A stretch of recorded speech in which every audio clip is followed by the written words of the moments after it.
Now, as I think everybody predicted, the Trump regime was not going to be forthcoming and transparent with the release of the Epstein files, whatever the hell it is that they think they turned over on Friday.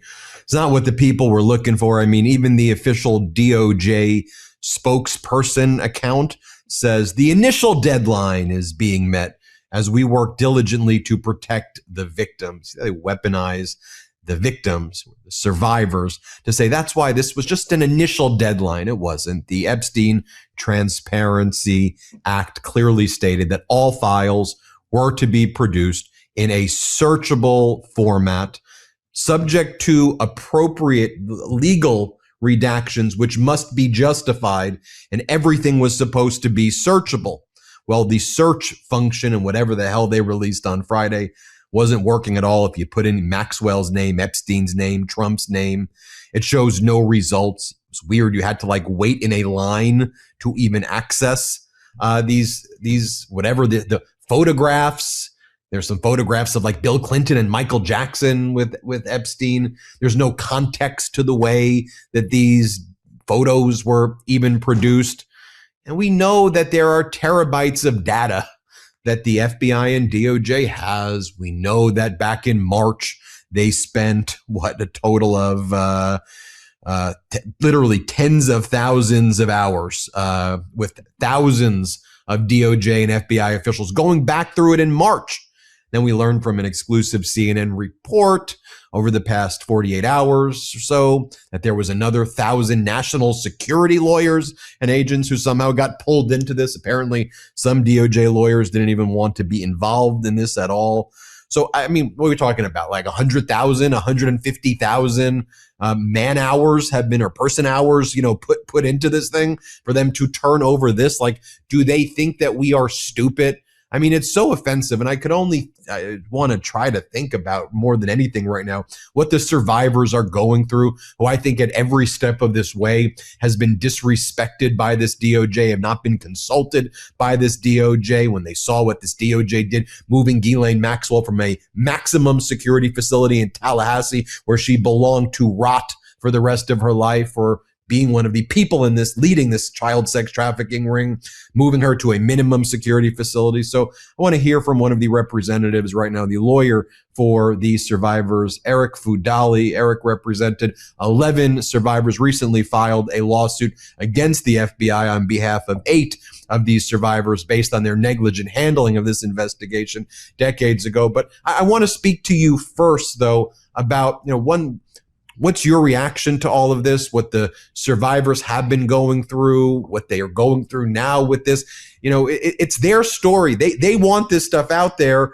They want the transparency, and their names are invoked in a way to shut down transparency and to protect these rich and powerful men who were the ones perpetrating the sex trafficking ring. It's very well said. Unfortunately, this is nothing new for the survivors. The survivors, and I have been banging my head on the table for years about this. The survivors have been wronged by administration after administration, Justice Department after Justice Department for decades and decades. This is nothing new for them. I hate to say that, they're used to it by now. They're used to being used. They're used to being exploited. They were exploited by Jeffrey Epstein, and then they were exploited by the politicians, who surrounding themselves with Jeffrey Epstein. So they just continue to be wronged. In the 90s, the FBI learned of credible allegations against Jeffrey Epstein, and nothing was done about it. In 2008, Alex Acosta caught Jeffrey Epstein dead in his tracks, did nothing about it, slap on the wrist. Jeffrey Epstein was arrested and finally in federal custody and was able to kill himself. As you said, Ghislaine Maxwell was finally the only person in all of this, decades and decades of investigations into the most prolific predator of our time. She's the only one who's been convicted. And what happens, just recently, she's given a platform by the Department of Justice to just make things up and spout nonsense. And then she's rewarded for spouting nonsense after giving that platform by moving to a minimum security resort style prison. So while I hate to be so negative about this and put it in these terms, but this is literally nothing new for these survivors. They continue to be wronged. They continue to be exploited. And despite that, what's so inspiring is they continue to stand up. They continue to fight. They continue to be empowered, and they continue to not take no for an answer. And the survivors are the only reason right now that we've gotten anything, that this law was passed, that we've seen any documents, and hopefully we'll continue to see documents. So I just, I want to make the point. It's so remarkable that despite decades of being exploited and being wronged, they continue to be strong and they continue to make progress and cause change. Before, again, I don't want to say the release of the Epstein files, because this ain't it. Whatever that was on Friday. But the Trump regime tried to make the fall people, these federal judges, and tried to, I think, trick the public into believing this grand jury testimony was the kind of holy grail of info.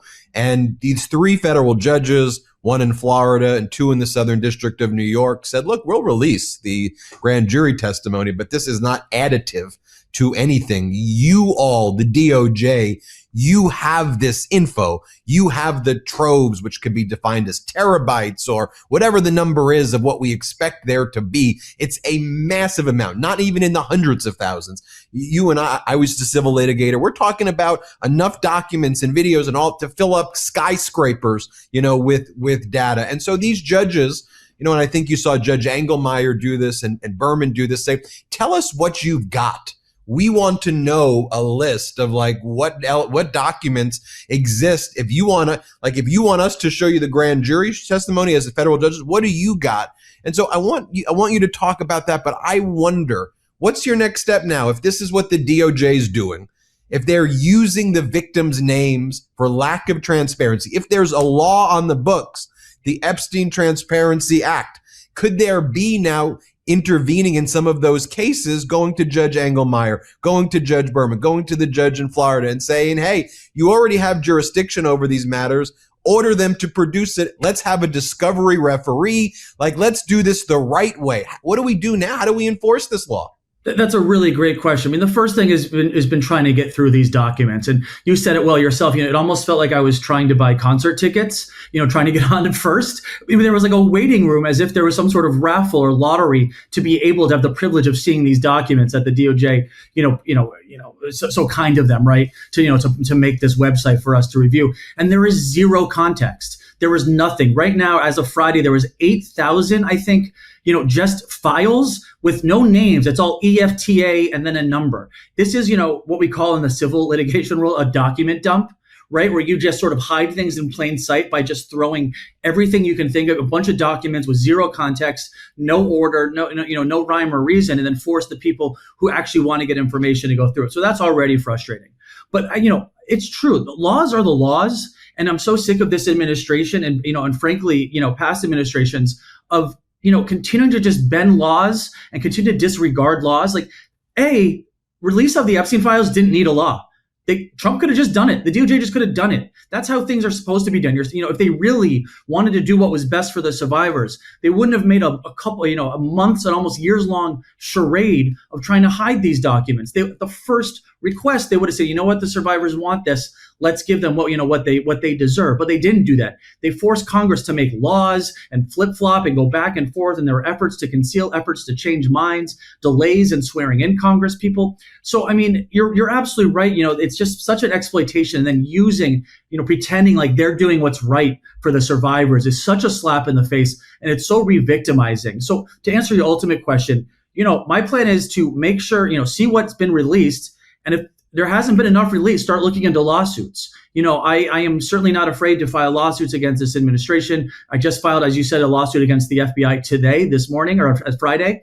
I'll continue to do that to make sure we finally get transparency, finally get accountability, because really the one thing these survivors want is closure. And this is, today should have been the end. Today seems to be like the beginning of a very long journey. And now, today should have been a day of closure. And instead, it's a day of frustration. And I think a day of psychological torture for people who have already experienced the worst type of PTSD imaginable. It's why I want to shed light on their story. For me, I approach the release of these Epstein files, frankly, through a non-political lens at all, because it shouldn't be political. Yeah. If there are Democrats on this, release the thing. And if that destroys their career, who cares? If there are Republicans, the same thing. These monsters need to be held accountable. This is about supporting the victims, these survivors. Let's talk about, as I mentioned at the outset, You've represented 11 of these survivors in your career, and one of them, most of them have been Jane Doe. One of them is named Rosa, and Rosa's story stood out to me as being demonstrative. They're all horrific like this. But talk to us about the story of Rosa, who was trafficked from Uzbekistan by a guy named Jean-Luc Brunel, who was part of this club of the Epsteins and this whole model, I put it in quotes, these model agency people who use that as a pretext to be predators of these young girls. And they would go overseas, they'd find them, and they'd traffic them back here in the United States. And Jean-Luc Brunel is someone who also died under mysterious or interesting circumstances in a prison in France while he was going through his proceedings in 2017 or 2018 or sometime in that period as well. Tell us about Rosa. Yeah, absolutely. And just to echo what you said before, this is not a political issue for the survivors. It's not a political issue for me. I think every single person that had suspicious associations with Jeffrey Epstein, I don't care what side of the aisle they're on. I don't care what color ties they wear. They need to be investigated and prosecuted if there's evidence of misdoing it. This is not a political issue. It's become one. But it absolutely, for the survivors and myself, this has nothing to do with politics. It's about justice. So Rosa is a really fascinating story. And I'm going to start it by saying that one thing that I believe is underreported about Jeffrey Epstein, and I say this in the least complimentary way possible, is Jeffrey Epstein was a master manipulator. He was a brilliant predator, to put it in the worst possible way I can say it. He knew how to control people, and he was really good at identifying the weakness of each one of his victims, and he would use that weakness over them. And it's so heartbreaking and it's devastating to hear these stories, because the other thing that's underreported is, I would say, and this might be going a little too far, but I would say the majority of the survivors that I've represented have spoke to, while of course the sexual abuse and the sexual predation of them has been ultimately so damaging and is PTSD. But I would say in some circumstances, and perhaps many of the circumstances, the fear and intimidation he instilled and the threats were even more damaging for some of these survivors. So that, I think, people don't realize is how I've spoken to many people as recently as this past week who continue to live in fear of Jeffrey Epstein, continue to see his face outside their window at night, continue to not lock their doors and have 3 alarms in their homes because they're still so afraid of Jeffrey Epstein and his circle. So, and that leads me to Rosa's story. Rosa was trafficked, like you said, by Jean-Luc Brunel from Uzbekistan. She was a young woman. She was over age of majority, but she was a very young woman who obviously dreamed of becoming a model and dreamed of coming to the United States. Jeffrey Epstein had a trafficking scheme where he brought in women just like Rosa through Jean-Luc Brunel and others into the United States. He brought her, and she was one of the first people she was introduced to when she got to the United States. He was wearing an ankle bracelet the day she met him, the very ankle bracelet that he was forced to be wearing by Alex Acosta, who gave him the sweetheart deal. So had Alex Acosta actually done what he should have done and fully prosecuted Jeffrey Epstein and not ignored victims and not told his other prosecutors to ignore victim or to not tell the victims about the plea deal, if he'd done what he was supposed to do, Rosa would have never met Jeffrey Epstein because he would have been behind bars. But no, he was, had the slap on the wrist. He's wearing an ankle bracelet. And Jeffrey Epstein then continued to began abusing and sexually exploiting and manipulating Rosa while using her visa over her head. I mean, imagine being a young woman in the United States alone, no friends, no family. The only person there who can help you is the person who's also abusing you, and at the same time also holding the power he has over you. I mean, it's such a haunting and heartbreaking story.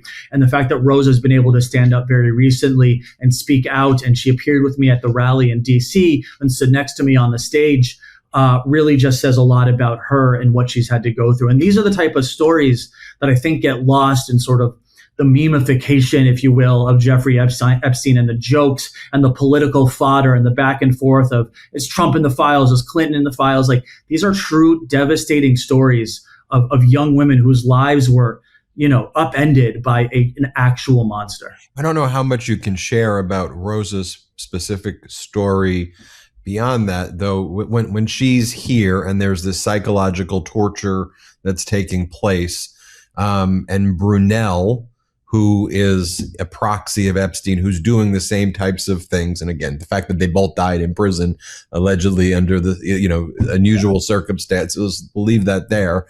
For others smarter than me to whatever figure out.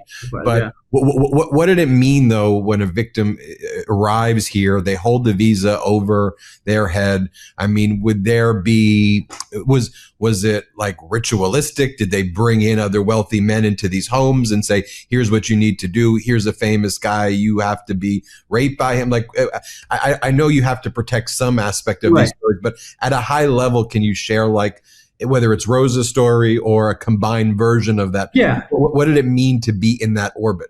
I can generally say, not specific to Rosa, about what the stories are, the type of stories I've heard from my clients and others who have been public about it, is, again, I keep saying this, but another thing that I also believe is underreported is how much of a predator Jeffrey Epstein was. I get this question all the time at family dinners and when I'm out with friends, who was Jeffrey Epstein trafficking to? Who was he trafficking to? And the answer primarily is himself. And I know that's not the answer that, the politicized nation wants to hear. They want to hear the big names. While there were certainly outliers, there were certainly other individuals who, what I say, co-abused with Jeffrey Epstein. There are certainly stories of Jeffrey Epstein, as you say, serving his victims up to other men, things that took place on the island with other powerful men, having one of his masseuses give massages to other men. There are certainly those stories, but primarily Jeffrey Epstein was victimizing, according to my research and investigation and what I've heard, up to 3 women a day for decades. And I use the word women loosely. A lot of them were underage girls, but 3 a day. So a lot of the stories and most of what I've heard is how substantial the abuse by Jeffrey Epstein was, but then how he would use his connections to intimidate. He would show them pictures of him in world leaders and billionaires and wealthy people. And he did not mince words. He would say, if you ever say anything about or ever tell anyone what we do here, you and your family will be sorry. He would say, your visa will be gone. You will be back in Eastern Europe. I will withhold money from you and you will be back on the streets. He knew what triggers to use with each victim, and he would, without hesitation and very unambiguously, use those triggers to control his victims. Where do we go from here? I mean, obviously you have to further digest what this is, but we all know, and as a former litigator, when I've looked at this, I go, we've all had the experience in litigation where we were expecting a document production to be a certain size. Yeah. And it wasn't. And we didn't expect it to be the size it was supposed to be because we sometimes knew the litigant who was on the other side of the argument.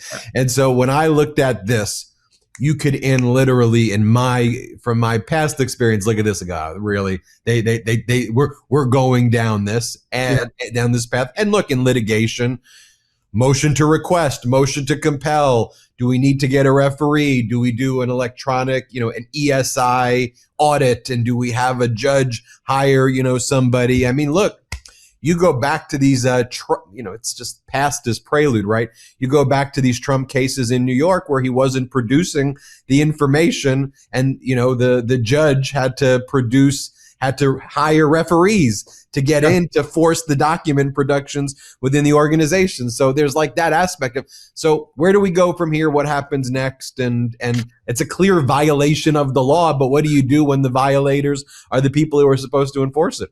That's a great question. And I actually said today earlier, no one is above the law, especially law enforcement, which is what's so frustrating about this, is that it's so brazen. It almost reminds me of, how brazen Jeffrey Epstein was with these women and how brazen Jeffrey Epstein was about his abuse and how him and his friends would write weird things in books. Like they joked about it in emails and talked about it and would write weird, like Lolita, like passages on these women. I mean, just such bizarre, brazen behavior. And it reminds me of how this is all being handled, right? Oh, we'll give you some documents today. We know it's the law, but here's 8,320 documents.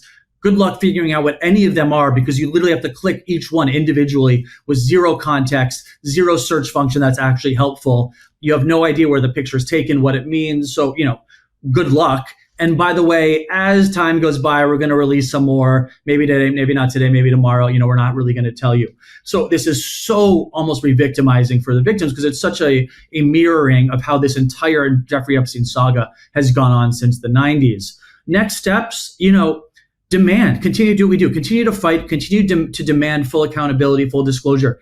If, the victims need to get together, the survivors need to do more and more rallies and call their Congress people and call their representatives. Sure, if we need to get together and put our heads together with all the attorneys representing the Epstein survivors and file lawsuits and file class action lawsuits, then we'll do that. The short answer is to fight and to continue to fight, because I believe this administration, and really any administration involving Jeffrey Epstein, will continue to avoid full accountability, full exposure, full justice until we stop fighting. I think I think they're just hoping that we'll get exhausted and the survivors will call it a day and we'll just stop fighting. But I can almost guarantee to you that we're not going to stop fighting, and whatever it takes to get full accountability, full exposure, and ultimately full closure for these survivors is what we're going to do. I remember when I was a litigator, when someone thought that would work, I'll go, you know what, you just pissed me off. Maybe before I was, but now you made me more focused because you're clearly hiding something. At least in civil litigation, you can go to the judge, right? You can say, Judge, look at this. This is not how discovery works. You're not just supposed to dump documents like this. You can't just ignore deadlines. This is such a frustrating, aspect, because who do we go to? Do we have to file a new lawsuit? There's no, who do you go to when law enforcement is the one disobeying the law? I wonder, and look, I'm not practicing anymore, but I've been thinking this through. I truly wonder, though, those judges who had jurisdiction over the past cases based on the Trump regime's steps of going to those judges in the context of this law. Mm-hmm. You could argue before the law was passed, did these judges have jurisdiction over the law? But if the DOJ went to Engelmeyer and Berman and this other judge, and Engelmeyer made a very specific reference in the order to the victims and the victims' rights being trampled on, these are all kind of first impression issues because we never dealt with it before. But right. I do wonder if someone like an Engelmeyer has the jurisdiction to if a victim intervened or a survivor intervened and said, hey, they've listed all of this in your filing, we now need a referee, and they've accepted your jurisdiction. Who knows? Listen, I love the idea. I'm certainly going to be exploring that over the next few days. Because again, we're going again, and I keep, we're going to keep fighting. We're not going to stop. If filing a lawsuit, if asking, Judge Engelberg, who's a fantastic judge, I've argued in front of him before, Engelmeyer, excuse me, we're going to pursue that. And I think all options are on the table, and it's going to continue until every document has been released, every person has been held accountable, and every entity or human being who enabled, facilitated, or participated in Jeffrey Epstein's abuse has been brought to justice. Arick Fudali, lawyer, managing partner, the Bloom firm. Great work over there. Appreciate the work you're all doing. Thank you. Appreciate you having me on. Everybody hit subscribe. Let's get to 6 million subscribers. Want to stay plugged in? Become a subscriber to our Substack at MeidasPlus.com. You'll get daily recaps from Ron Filipkowski, ad-free episodes of our podcast, and more exclusive content only available at MeidasPlus.com.